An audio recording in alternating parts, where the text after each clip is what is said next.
जब कोई अपना घर छोड़कर एक नए सफर पर निकलता है, एक नए परिवार का हिस्सा बनने, तो माता पिता उन्हें क्या सलाह देते हैं? ये एक ऐसी रस्म है जो सदियों से चली आ रही है। और ये सलाहें अक्सर वक्त के साथ बदलती भी हैं। जो बहुत 100 साल पहले जरूरी थी, हो सकता है आज उसका उतना मतलब न हो, लेकिन कुछ सिद्धांत वो कभी नहीं बदलते। बिल्कुल। और आज हम एक ऐसी ही कह सकते हैं कि प्राचीन सलाहों के पिटारे को खोलने वाले हैं। ये वो 10 बातें हैं जो पिता धनंजय ने अपनी बेटी विशाखा को दी थी। हाँ, जब वो शादी के बाद अपने पति के घर जा रही थी। विशाखा, जिन्हें बाद में मिगारा माता के नाम से भी जाना गया। और हमारी इस पूरी बातचीत का आधार है डॉक्टर राजेश पवार का एक भाषण। वो the Buddhist society of India के राष्ट्रीय सचिव हैं। और ये भाषण उन्होंने आज ही के दिन मतलब 16 नवंबर 2025 को शाहपुर में दिया था। तो चलिए आज हम विशाखा के सफर को समझते हैं और देखते हैं कि उनके पिता ने एक सुखी जिंदगी के लिए क्या एक टूल किट दिया था। और ये सदियों पुराने औजार आज कितने काम के हैं। यहाँ ये समझना जरूरी है कि ये सिर्फ 10 नियम नहीं है। ये एक तरह से एक नए घर में तालमेल बिठाने, रिश्तों को समझने और परिवार में शांति बनाए रखने की एक गाइड बुक है। कुछ बातें सीधी हैं, पर कुछ के पीछे, जैसे अग्नि और देवता, इनके पीछे गहरे मतलब हैं। तो सबसे पहले बात करते हैं अग्नि की। पिता की पहली 2 सलाहें इसी रूपक पर हैं। पहली थी घर की अग्नि बाहर न देना। इसका सीधा मतलब तो यही है कि घर की बातें, घर की कोई कमजोरी या मन मुटाव, वो घर के अंदर ही रहे। पर दिलचस्प बात यह है कि ये सलाह परिवार को एक सुरक्षित किले की तरह देखती है। जब आप घर की बातें बाहर नहीं ले जाते, तो आप असल में बाहरी दखल अंदाजी से अपने परिवार की दीवारों को मजबूत कर रहे होते हैं। ये भरोसे का पहला कदम है। और अगर पहली सलाह ये है कि अंदर क्या रखना है, तो दूसरी ये है कि बाहर से क्या अंदर नहीं आने देना। सलाह है बाहर की अग्नि घर में ना आने देना। और ये तो आज के जमाने में शायद और भी ज्यादा जरूरी हो गई है। कैसे? देखिए, इसका मतलब है कि बाहर की सुनी सुनाई बातें, किसी की कही कोई कड़वी बात, कोई अफवाह, उसे घर के अंदर नहीं लाना है। आपको घर की शांति का रखवाला बनना है, बाहर की नकारात्मकता का, कह सकते हैं, डाकिया नहीं। मतलब अगर कोई बाहर आपके सास ससुर के बारे में कुछ बुरा कह रहा है, तो उस बात को घर में लाकर माहौल खराब करने की जरूरत नहीं। बिल्कुल। सोचिए, आज सोशल मीडिया के जमाने में कितनी बाहर की आग हमारे फोन से सीधे घर में घुस आती है। ये सलाह सिखाती है कि जानकारी को फिल्टर करना कितना जरूरी है।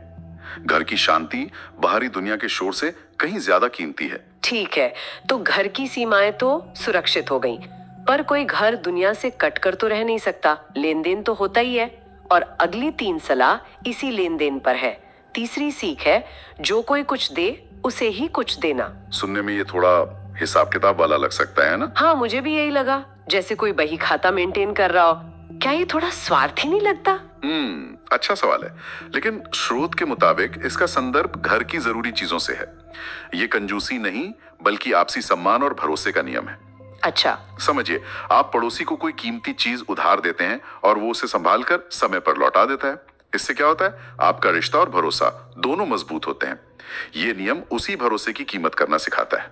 और शायद इसीलिए अगली सलाह और भी सख्त लगती है, जो कोई नहीं देगा उसे कुछ न देना। ये तो सीधे सीधे मना करने की बात हो गई। नहीं, मैं इसे अलग तरह से देखता हूँ। ये अपनी सीमाएं तय करने की कला है।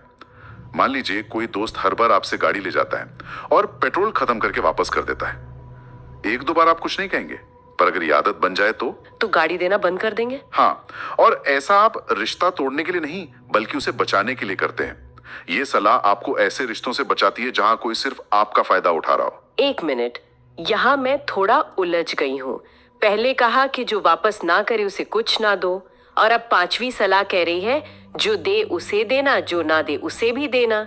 ये दोनों बातें एक साथ कैसे सच हो सकती हैं? ये विरोधाभास नहीं, संतुलन है। यहीं पर विवेक की भूमिका आती है। पहले 2 नियम घर के जरूरी संसाधनों के बारे में थे, जिनके ना होने से घर का काम रुक सकता है। लेकिन ये 5वां नियम उदारता और करुणा के बारे में है। अच्छा, ये उन चीजों के बारे में है जिन्हें देने से आपको कोई बड़ा नुकसान नहीं होता। तो मतलब ये उन चीजों के लिए है जो आप आसानी से दे सकते हैं और वापसी की उम्मीद भी नहीं करते। बिल्कुल, ये विवेक और करुणा के बीच संतुलन साधना है। ये समझना कि कब व्यवहारिक होना है और कब दिल बड़ा रखना है। हर स्थिति के लिए एक ही नियम नहीं होता। तो हमने घर की गोपनीयता और लेन देन की बात की। अब जो अगली 3 सलाहें हैं वो एक ही भावना से जुड़ी हैं, प्रसन्नता पूर्वक काम करना। हाँ, और ये प्रसन्नता पूर्वक शब्द ही यहाँ सब कुछ है। ये सिर्फ काम करने के बारे में नहीं, बल्कि उसे किस भावना से किया जा रहा है उसके बारे में है। जैसे छठी सलाह है प्रसन्नता पूर्वक बैठना। इसमें कहा गया है कि जब बड़े खड़े हों तो बहू को बैठना नहीं चाहिए। आज के जमाने में शायद कोई ऐसे बैठने उठने पर ध्यान ना दे, पर इसके पीछे की भावना तो जरूरी है ना। बिल्कुल, तरीका बदल गया है पर भावना वही है। आज शायद इसका मतलब ये होगा कि जब कोई बड़ा कमरे में आए तो हम अपना फोन नीचे रख दें और उनकी तरफ ध्यान दें। ये बिना कुछ कहे सम्मान दिखाने का आधुनिक तरीका है। और प्रसन्नता पूर्वक का मतलब है कि ये सम्मान बोझ नहीं, दिल से आना चाहिए। और यही बात शायद अगली सलाह पर भी लागू होती है, प्रसन्नता पूर्वक खाना। मतलब घर की स्त्री को सबके खाने के बाद खाना चाहिए। ये भी आज थोड़ा पुराना लग सकता है। हाँ, अगर हम इसे सिर्फ खाने के क्रम के तौर पर देखें तो ये पुराना लगेगा, लेकिन इसकी भावना को समझिए। ये एक देखभाल करने वाले की भूमिका है। ये जिम्मेदारी लेना कि परिवार में सबने खा लिया है, सब संतुष्ट हैं।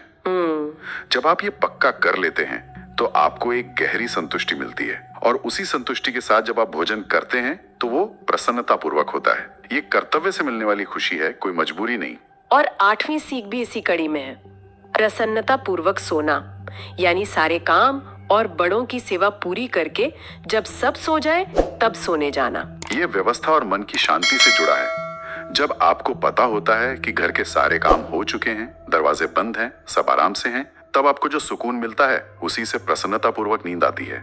ये दिन भर की जिम्मेदारियों को सफलता पूर्वक पूरा करने का एक प्रतीक है। ठीक है, अब हम आखिरी 2 सबसे प्रतीकात्मक और शायद सबसे गहरी सीखों पर आते हैं।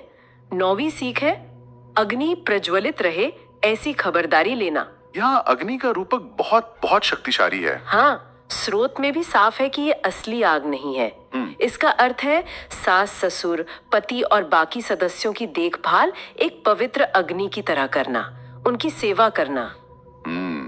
लेकिन आग का ही रूपक क्यों? सोचिए, पुराने जमाने में घर का चूल्हा या आग ही तो सब कुछ थी।